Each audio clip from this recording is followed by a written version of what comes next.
Olá, irmãos, sejam todos bem-vindos. Estamos nessa casa de oração, essa casa de acolhimento, que é o Grupo Espírita Rita de Cássia. E estamos aqui para mais uma palestra, para mais uma exposição do Evangelho de Jesus, ao qual peço agora que todos se concentrem nessa figura, a figura de nosso Mestre,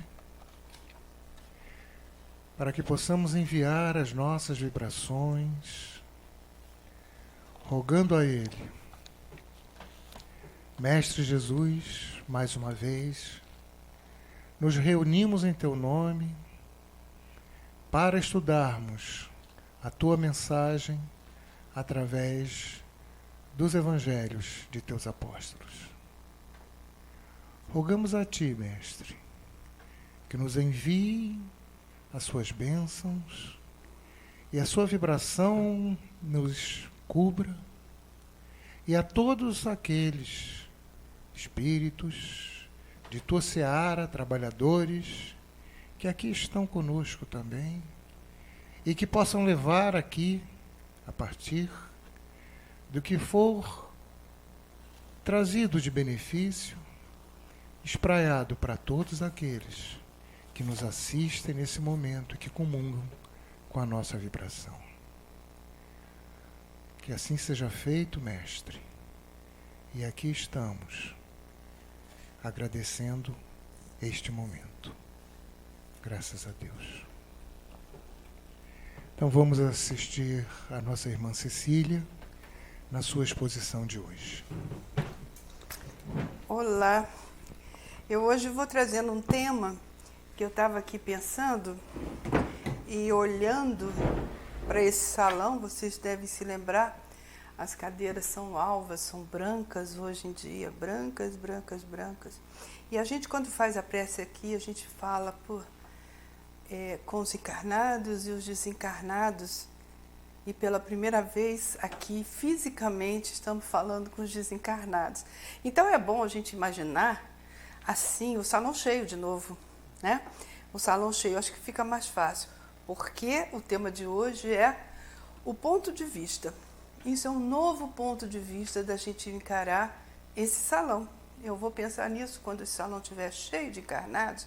Olha, eu fiz uma palestra com os desencarnados, né? Vamos lá. O tema é do capítulo 2 do Evangelho segundo o Espiritismo, e é o item 5, 6 e 7 do capítulo 2 e o título é O Ponto de Vista. E aí começa assim, que a ideia clara que se faça de uma vida futura nos proporciona inabalável fé no porvir. Fé que nos ajuda muito no nosso processo aqui e agora encarnado. Se a gente, graças a essa doutrina, a gente tem a possibilidade de entender que existe uma vida futura, como existiu uma vida passada, e que nós estamos caminhando para uma transição de uma vida terrestre para a vida real no plano espiritual.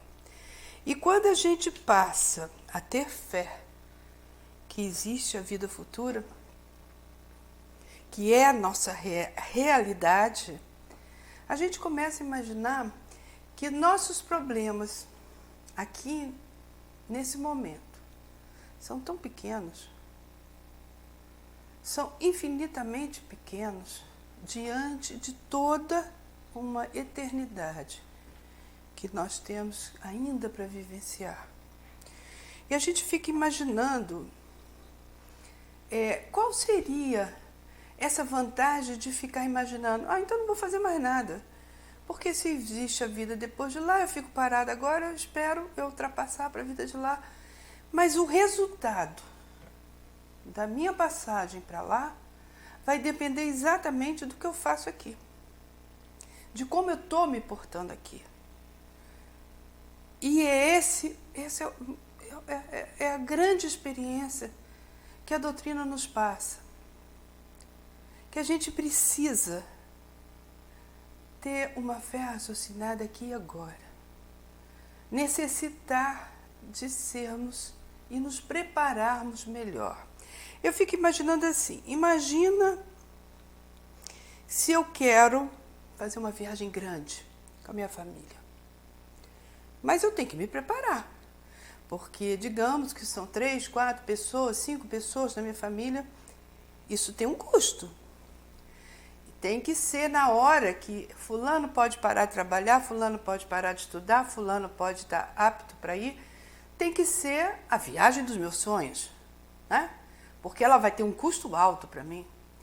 Então eu tenho que preparar, dia após dia, vibrando, pensando, trabalhando, para que tudo seja perfeito na hora. É mais ou menos assim que a gente imagina. Eu estou aqui agora, me preparando, vibrando, me tornando uma pessoa melhor, planejando para a minha passagem para a vida espiritual. Para a minha bagagem, o que eu vou levar. O que eu vou levar? É tão estranho o que eu vou levar, né? Eu vou levar o que eu construí aqui. Eu vou levar os sentimentos que eu construí aqui. E nisso, eu tenho certeza, está incluído meu filho, meu neto. Não sei se os maridos estão, não, mas os maridos. Mas está incluído eles. Eu estou pagando, estou querendo pagar também a passagem para eles. Estou querendo planejar também que vamos continuar. Mas pode acontecer algum imprevisto. Nessa viagem que eu estou planejando para fora, para um país de fora, de repente eu perco o voo. Aí eu tenho que pegar um outro voo com escala. Olha a confusão que eu fiz. Não me preparei direito, porque eu cheguei atrasado, perdi o voo, me separei, tive que dividir a escala. No outro lugar que eu fui parar, tive problemas também. E aí eu vou dificultar muito todo sonho planejado para a minha vida futura. Então não é inútil o que eu vou fazer aqui. Não é inútil eu trabalhar de maneira que eu possa evoluir. Todos os problemas que estão me acarretando nessa vida agora, que aparecem, a falta de dinheiro, ou a traição, ou a doença, é tão passageiro, é tão pouco, não significa tão pouco. Eu não estou desprezando, não. Eu não estou desprezando uma traição, não, dói. Eu não estou desprezando ficar doente, nossa. Mas se a gente pudesse passar por isso, na confiança de que eu fiz o que eu podia. Eu fiz o que for necessário. Eu estou dentro de um plano harmonioso do Pai. E esse plano harmonioso do Pai me quer bem, quer que tudo dê certo. Nós estamos vivendo um momento complicado, que as pessoas se isolaram.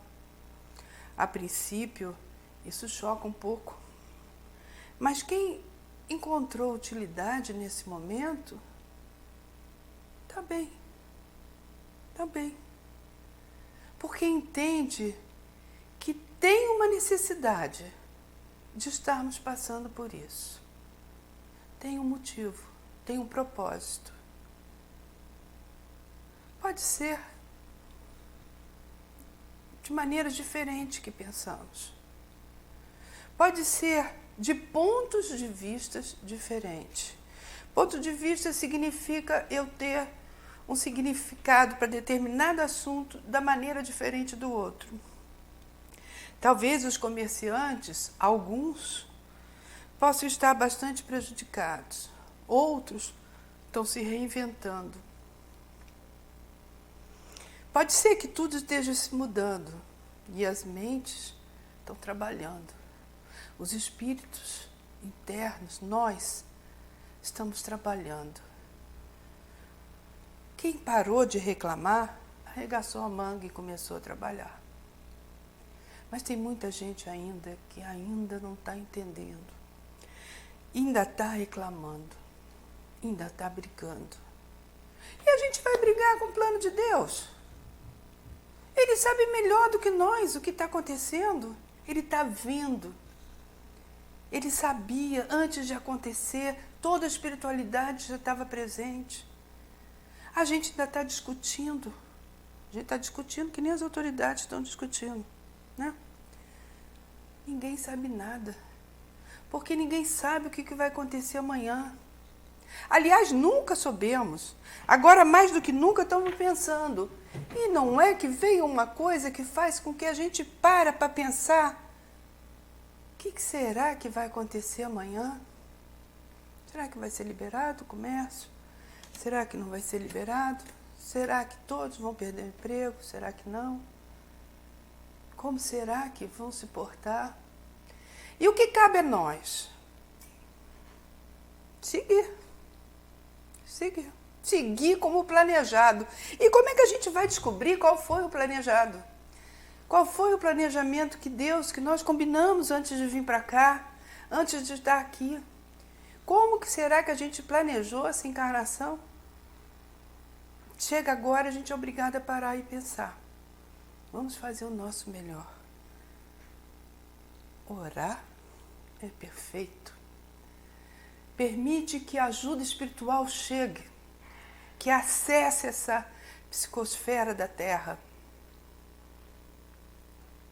Pensar positivamente é muito bacana. Outro dia nós estávamos conversando, eu tenho que falar isso. E minha filha chorava. Ela chora muito, é igual a mãe. Mas chorava porque trabalha no marketing do Barra Shopping e ela foi chamada lá para uma conversa. E nessa conversa ela falava assim, eu vou ser despedida. Eu falava, deixa de ser boba, você vai ser promovida. Ela continuava chorando e eu continuava falando, você vai ser promovida. E ela foi para tal conversa. E ela voltou da tal conversa. Antes de voltar, ela me ligou. Mãe, eu fiquei. Ou seja, boba, sofreu à toa. Passou 3 dias chorando. Ninguém sabe o que vai acontecer amanhã. Mas vamos pensar positivo. Porque o que acontecer, essa é a vantagem da doutrina espírita. O que acontecer é o melhor que pode acontecer para cada um de nós. Por pior que seja a situação, é o melhor que pode acontecer em cada um de nós. Eu sei que às vezes é difícil a gente segurar essa solidão, essa responsabilidade, esse medo. Mas por que a gente não pode fazer planos? Outro dia, e aí a gente começa a trabalhar para ajudar os outros. E o foco deve ser sempre esse, trabalhar para ajudar os outros. Enquanto a gente está fazendo isso, a gente permite que o plano espiritual nos ajude. Aquela história, velha história, ajuda que o céu te ajudará. Aí eu estava pegando fotos, na realidade eu estava pegando fotos para um projeto novo que vai acontecer. Mas aí achava as fotos, achei a foto de um amigo meu que desencarnou e mandei para os meus filhos. Esse aqui será meu próximo marido, conheço agora, porque vocês vão ter que me procurar. Aí eles falaram assim, eu acho que agora a velha pirou mesmo, entendeu? Mas é isso, eu estou planejando, se eu tiver que partir, que eu já tenho até um marido que eu escolhi, olha só. Mas não é isso que eu falo, o importante é a gente pensar o que vai acontecer. A questão 941 do Livro dos Espíritos, o tema é o capítulo Temor, Penas e Gozos Terrenos, Temor da Morte. A 941 nos fala assim, para muitas pessoas o temor da morte é uma causa de perplexidade. De onde lhe vem esse temor, já que tem diante de si o futuro? Ou seja, para que a gente tem medo da morte se a gente sabe que a morte não existe? Pelo menos nós espíritas acreditamos que a morte não existe. Não há fundamentos, os espíritos respondem, para semelhante temor, mas que desde a infância é nos colocado esse tipo de medo, é nos colocado esse tipo de temor, em que a gente fala que se você não agir direito para a criança, Se você não agir direito, Deus vai te castigar. Imagina. Aí essa pessoa prefere não ser amiga de Deus. Deixa Deus lá para ele não ficar me olhando. Mas a resposta dos espíritos é esse. Desde a infância, procuram convencê-los de que há um inferno e um paraíso. Há um céu e há um inferno. Aí os católicos inventaram uma coisa no meio. E a doutrina espírita nos diz, tudo isso depende de você. Tudo isso está dentro de você.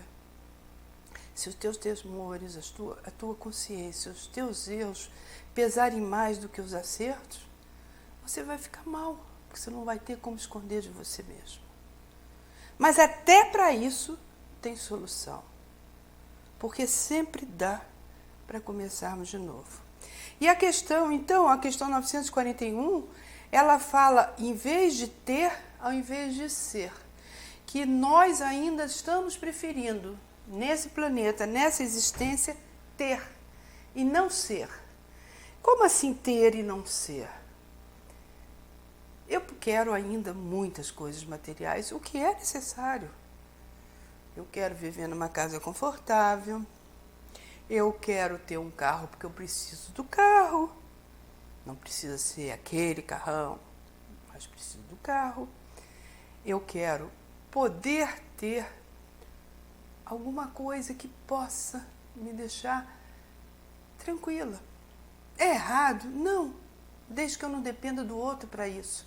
Desde que eu trabalhe para isso. Desde que eu me esforce para isso, mas desde que esse não seja o meu único foco. Meu único foco não pode ser ganhar dinheiro e ter mais e mais e mais. Meu único foco deveria de ser melhor, melhor e melhor.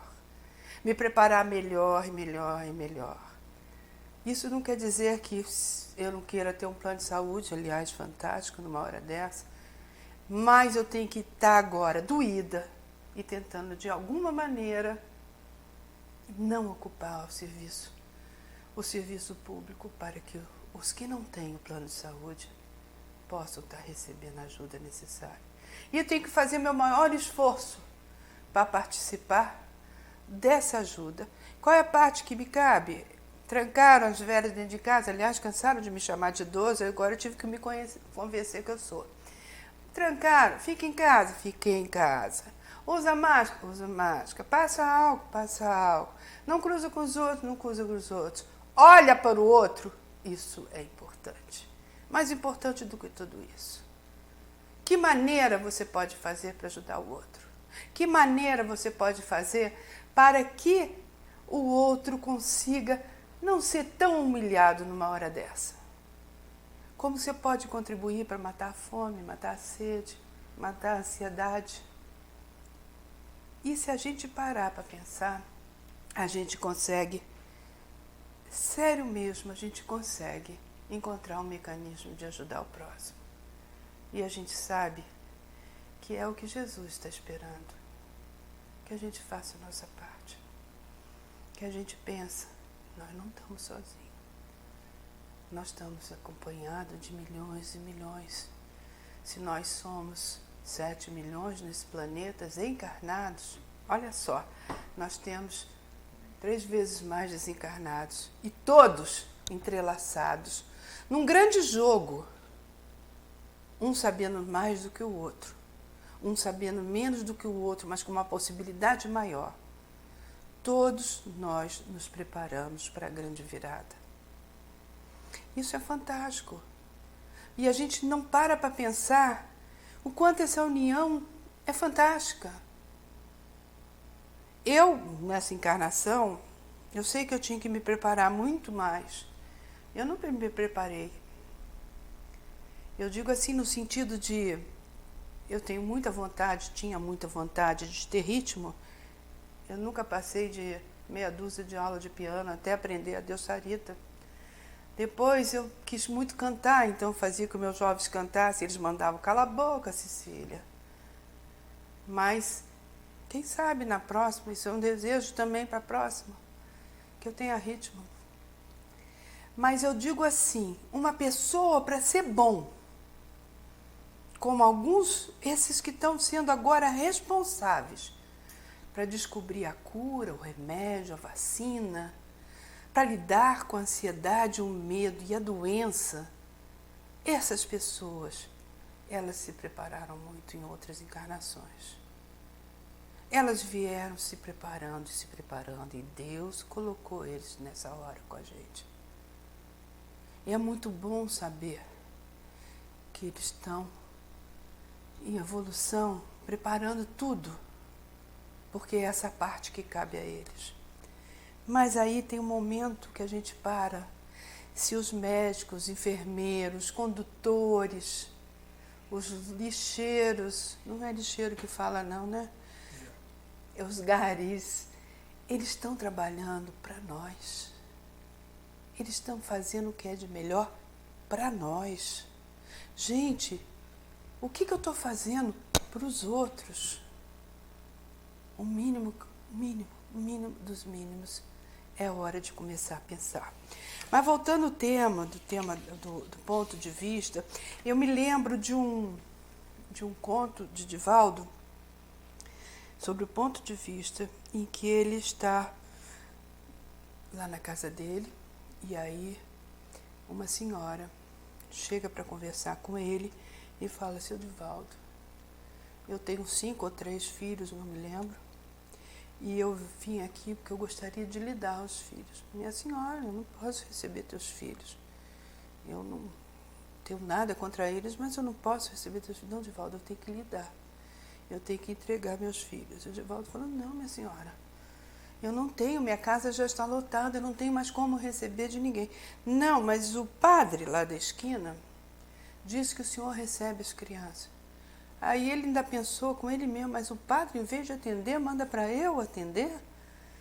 E ela continuou chorando e falando, e o Divaldo continuava negando, até que ele vê Joana entrando, e a Joana fala para ele: ouça, Divaldo, ouça o que ela está falando. Porque ele até então estava em tamanho pânico de ter daquela senhora tá doando seus filhos, e ele ouviu novamente ela falando que não podia ficar com eles porque eles iam morrer de fome e eles estavam doentes. Aí ele falou assim: minha senhora, ficar com eles aqui eu não posso, mas eu mandarei todos os dias uma equipe para tratar teus filhos e a alimentação necessária diária. A senhora não se preocupa, não ficará desamparada. E ela chorou e falou assim no final: eu não pretendia dar meus filhos. Então, olha o ponto de vista, que às vezes um enxerga de uma maneira: não posso te atender porque eu não tenho lugar, e tem uma outra maneira de você não julgar ela por querer dar os filhos, e sim entender o problema dela e ajudar. É nisso que a gente para e pensa.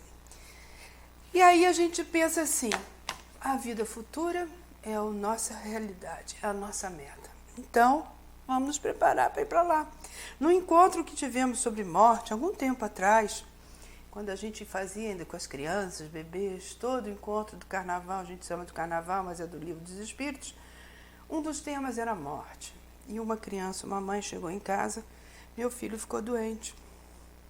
E eu queria dar remédio e ele foi para a chuva. E eu falava assim: mas por que você está na chuva? Entra, você está gripado. E ele falava assim: eu quero morrer. O plano espiritual é muito melhor do que aqui.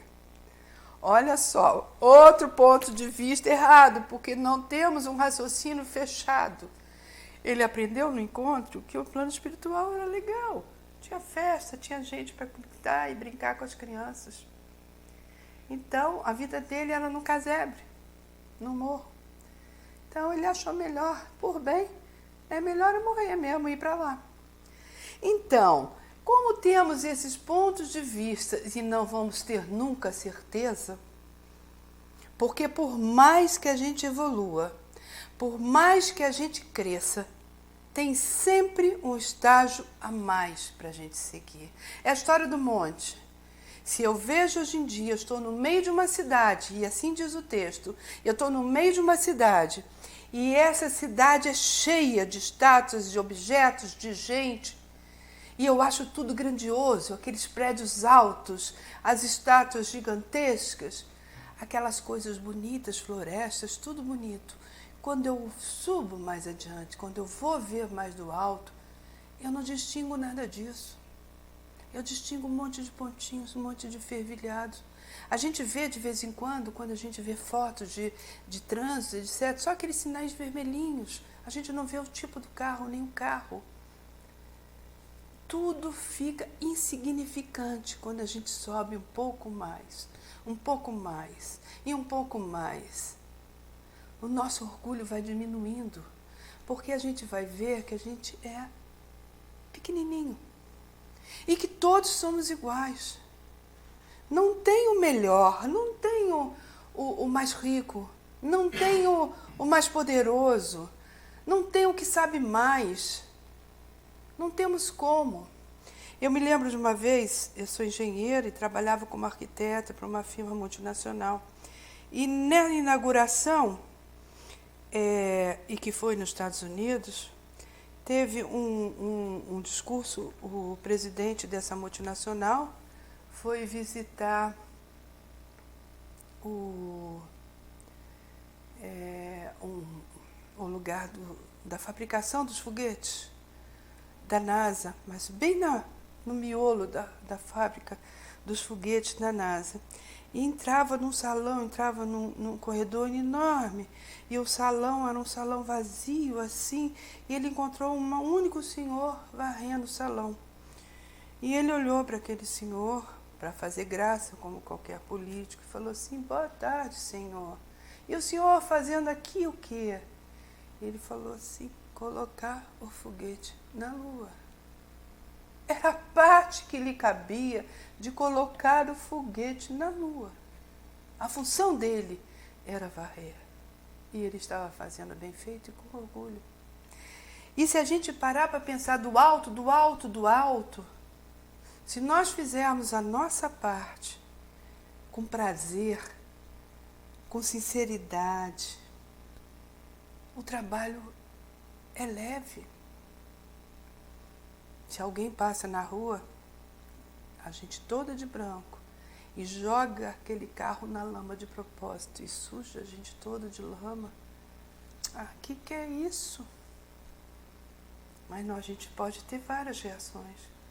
Xingar, brigar, chorar porque não vai poder continuar com aquela roupa enlamaçada, ou seguir em frente. Qual a diferença? São pontos de vista diferentes do mesmo problema.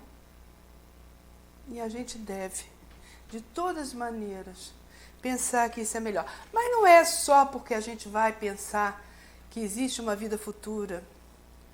Existe aqui as pessoas que se isolam.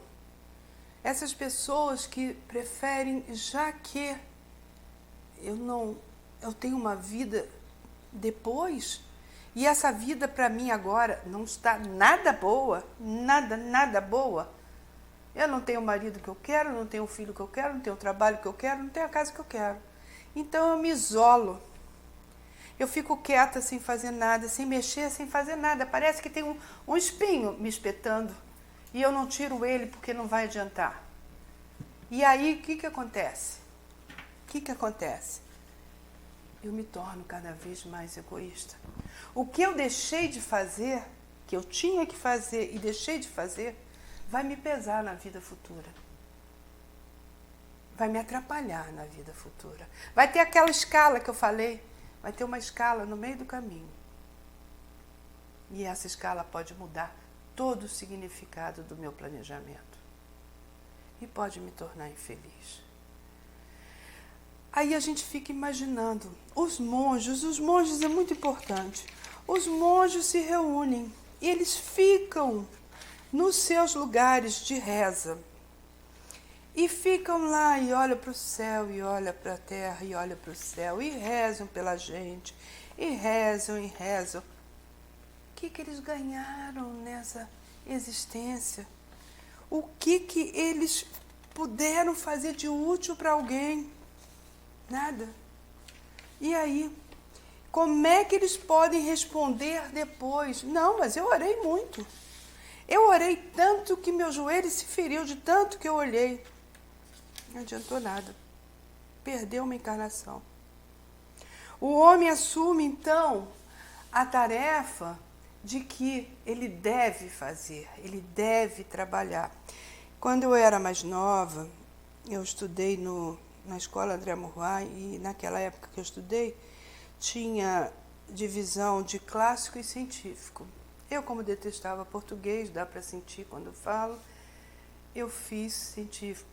E meu irmão fez clássico. E na época tinha uma diretora brilhante, intelectual, Henriette Amado. E ela provocava esses meninos que faziam clássico. E meu irmão me levava a todas as atividades assim. E eu fui ver uma peça chamada Os Efêmeros. Eu até procurei a história direito dessa peça, porque ela me marcou muito. Eu devia ter 15 anos, 14, 15 anos, sei lá. E era uma peça, o país chamava Os Efêmeros. E existiam duas famílias. Eles tinham 24 horas para viver todo um planejamento de uma vida. Em 24 horas eles tinham que nascer,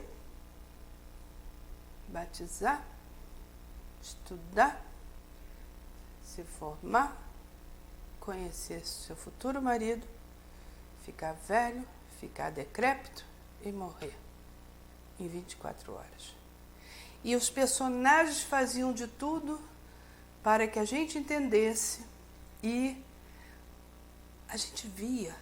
Lógico que o meu irmão, os amigos dele, tinham lados filosóficos de ver aquela coisa que eu não entendi qual o significado daquilo.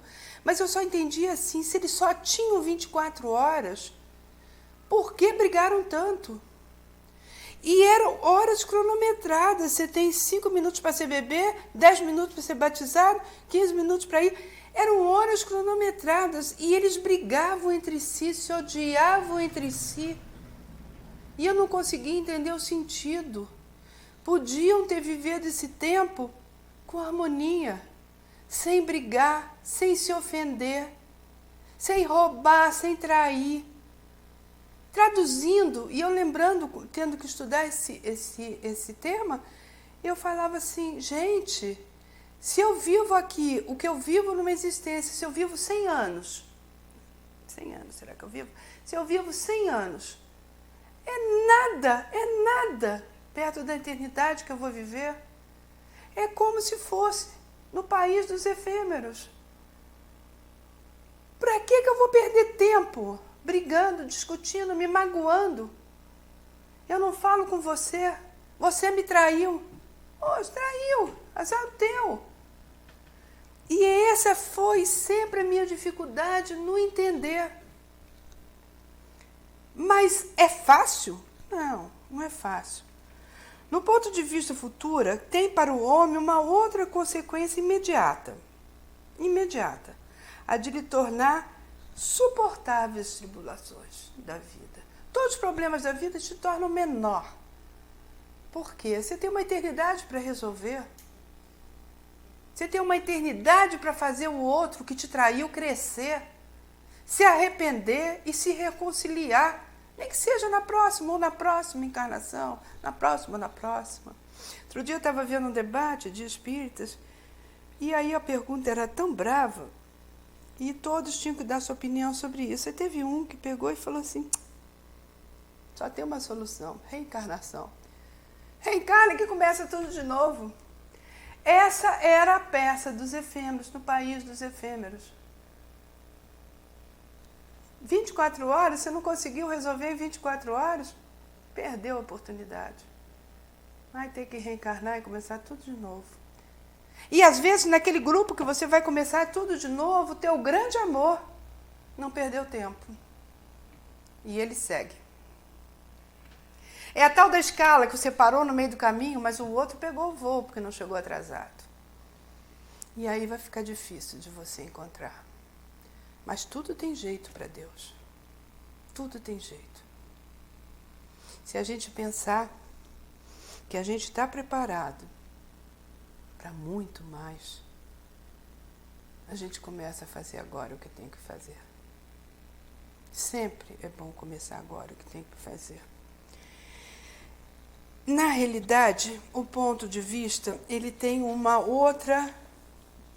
outro item, que diz assim: disse que se todos pensassem da mesma maneira, ou seja, se todo mundo pensasse, o mundo é de paz e amor, eu não vou brigar com ele, não vou brigar com aquele, pode me trair, pode me matar, pode me roubar. Qual o significado da vida? Qual o significado? Mas aí a resposta vem: o homem infinitamente procura seu bem-estar, e mesmo estando certo de que só por pouco tempo permanecerá no lugar que se encontra, ainda assim cuida de estar aí ou o menos mal que lhe seja possível. Então, não é tão assim, porque o outro é importante para mim. Se ele me traiu, eu tenho que fazer um esforço para entendê-lo, para perdoá-lo, para seguirmos juntos. Nós sabemos que é uma trama, é um jogo, onde foi tudo planejado e organizado. Não queira perder o voo, pegar uma escala, que você desorganiza tudo. E todos sofrem. Então, tudo que a gente tem que pensar é que a gente pode fazer um pouco melhor. Se a vida futura é o nosso caminho, é a nossa meta, eu tenho que ter vontade para chegar lá. Eu tenho que atravessar uma porta e falar assim: Senhor, que beleza, estou de volta. Me perdoa pelo que eu não fiz. E obrigada pela ajuda, pelo que eu fiz. Tinha uma peça chamada Boom. Jorge, aquele ator que morreu, esqueci o nome, mas ele era Jorge. Hã? Não sei, ele era um gordinho, ele era o Jorge.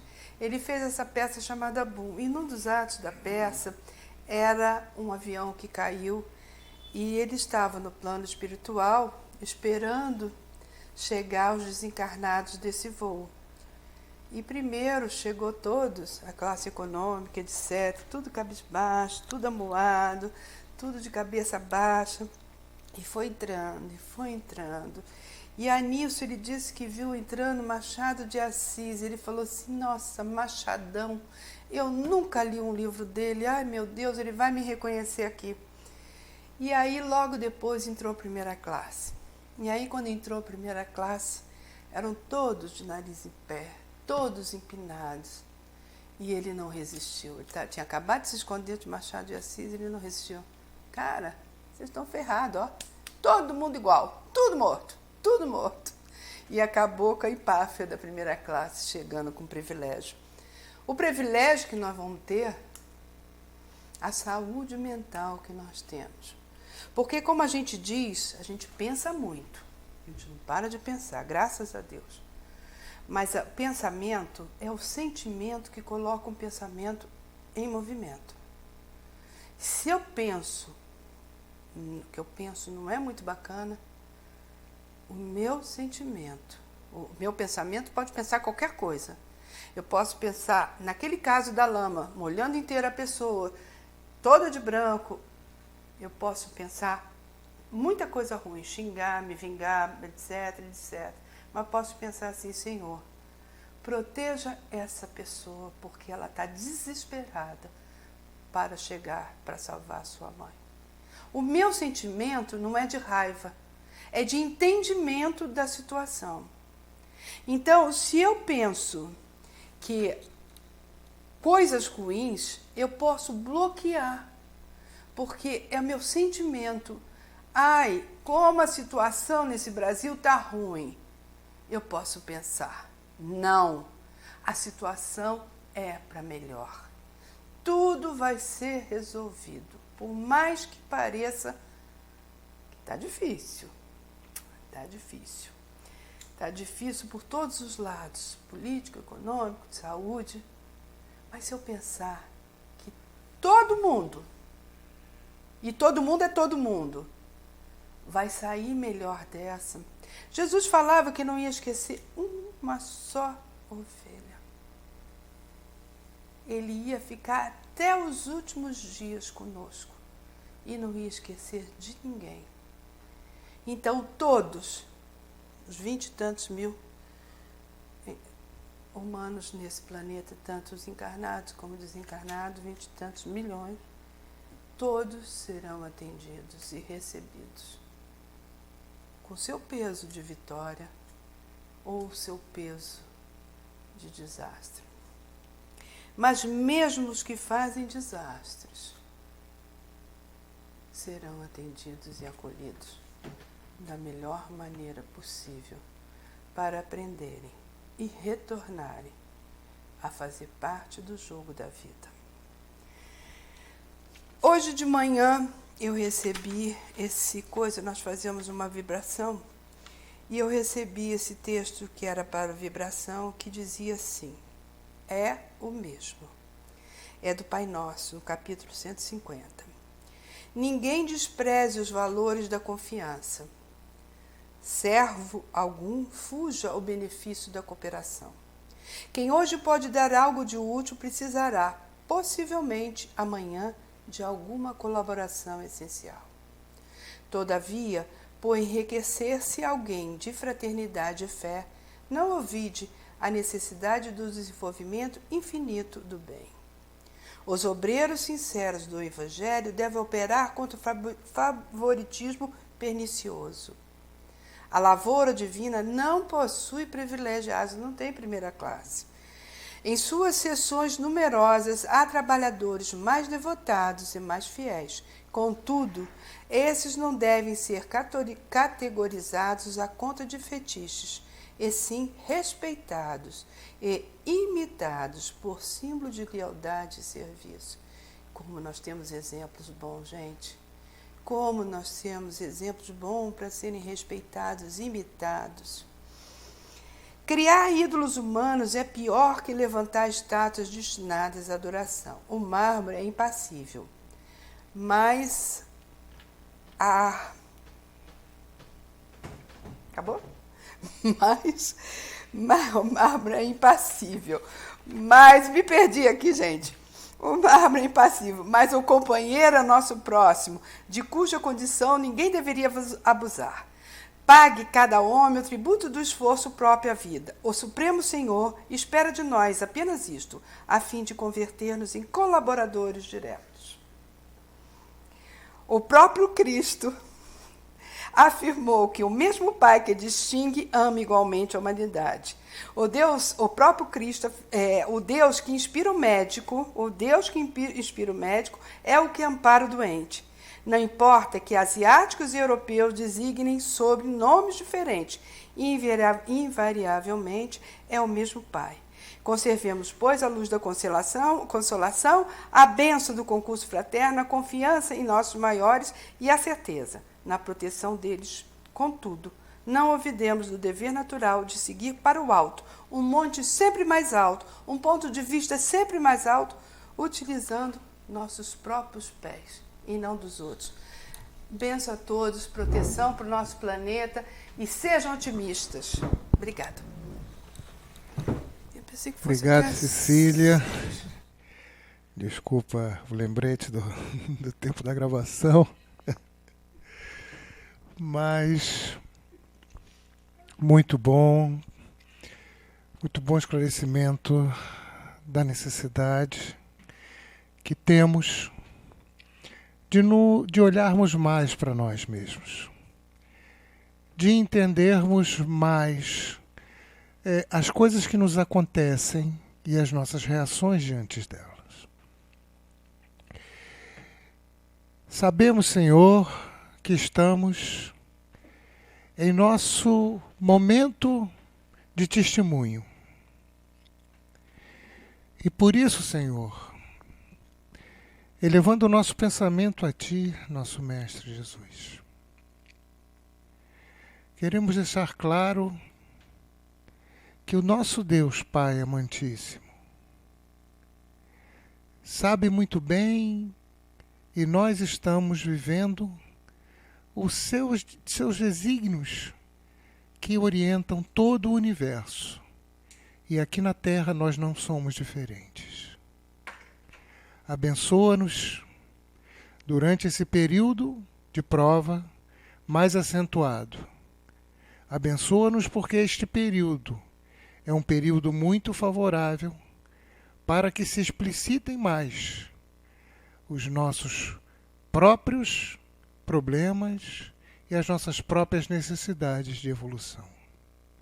Obrigado, Senhor, por termos essa oportunidade de aqui estarmos. E obrigado também, Senhor, por todos aqueles que, assistindo a estas palavras de nossa irmã, possam ter um momento de reflexão sobre o seu conteúdo. Obrigado também a todos aqueles que do mundo espiritual prepararam aqui o ambiente e que estamos enviando para todos os nossos irmãos, embora remotamente, mas unidos em espírito. Muito obrigado e uma bênção a todos. Graças a Deus.